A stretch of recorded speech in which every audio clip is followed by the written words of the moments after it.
Sylvester Marshall, the Windrush victim who was denied NHS cancer care, has been given permanent right to remain in the UK after a battle with the Home Office that has absorbed 9 years of his life.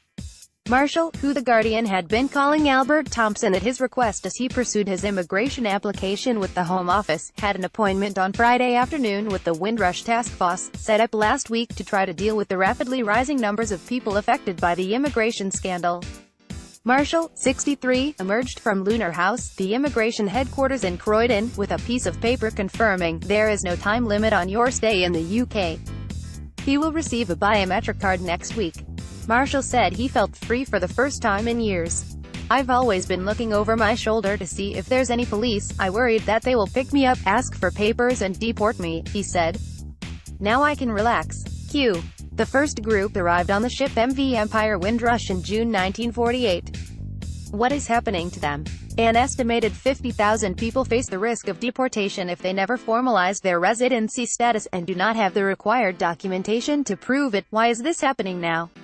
It stems from a policy set out by Theresa May when she was Home Secretary, to make the UK a really hostile environment for illegal immigrants.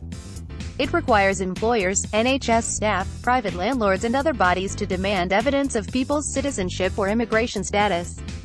Why do they not have the correct paperwork and status? Some children, often traveling on their parents' passports, were never formally naturalized and many moved to the UK before the countries in which they were born became independent, so they assumed they were British.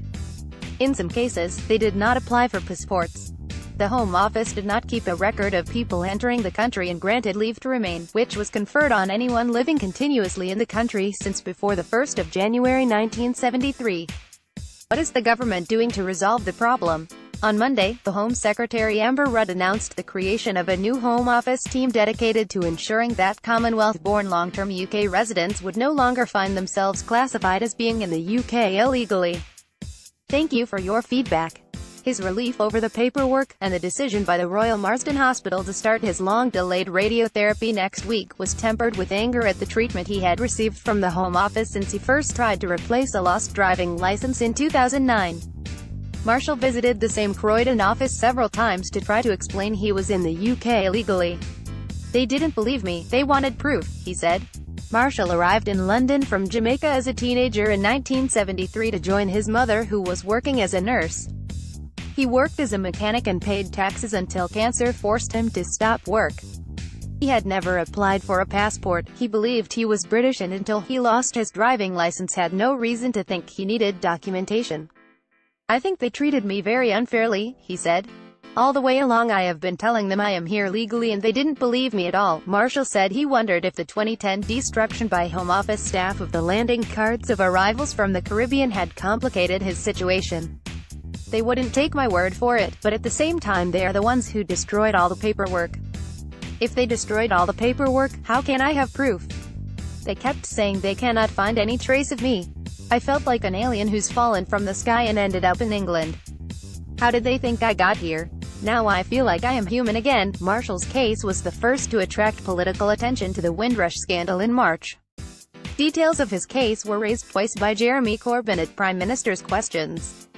The first time, Theresa May said she was unaware of the issue, although a Guardian article 5 days earlier had triggered widespread condemnation. He later wrote to Corbyn saying Marshall needed to evidence his right to be in the UK. His case was raised again by Corbyn last Wednesday, and May announced he would get the treatment he needed, though no one had told Marshall. She was careful to spell out that he was not a Windrush case, having arrived a few months after the 1st of January 1973, the date before which everyone who arrived in the UK has a right to naturalize and become a British citizen. But in every other way, Marshall fits the Windrush category. His lawyer, Jeremy Bloom, of Duncan Lewis Solicitors, said he was unimpressed that Home Office staff could not answer questions about how Marshall could upgrade his no-time-limit settled status to full citizenship, and how he might get compensation. There remains an extremely worrying lack of clarity around how people in his position can prove their residency. Officials were not able to give us clear guidance on documentation required and noted that details of the compensation scheme have not yet been finalized.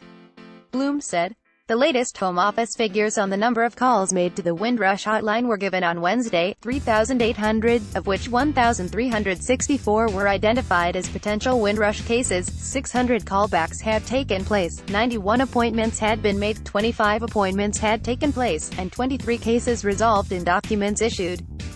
Marshall's problems became serious in 2013 when Lambeth Council told him he was not eligible for emergency housing because he could not prove he was in the country legally. He was housed in a temporary hostel for several years, but the managers repeatedly tried to evict him because of doubts about his eligibility for funding.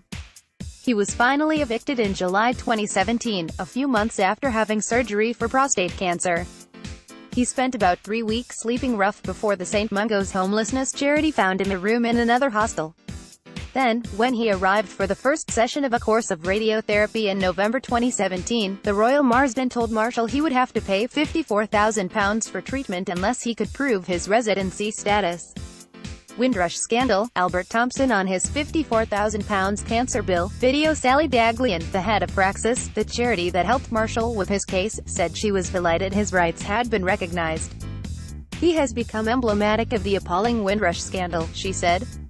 The whole country has been scandalized that it has taken so long and so much publicity for his status to be recognized, so that he can get on with his life and much-needed cancer treatment. Marshall said he would like to meet the Prime Minister to help her understand the consequences of the hostile environment policy she advocated as Home Secretary. "I think the government needs to clean up its act," he said. "Why did we have to suffer like this?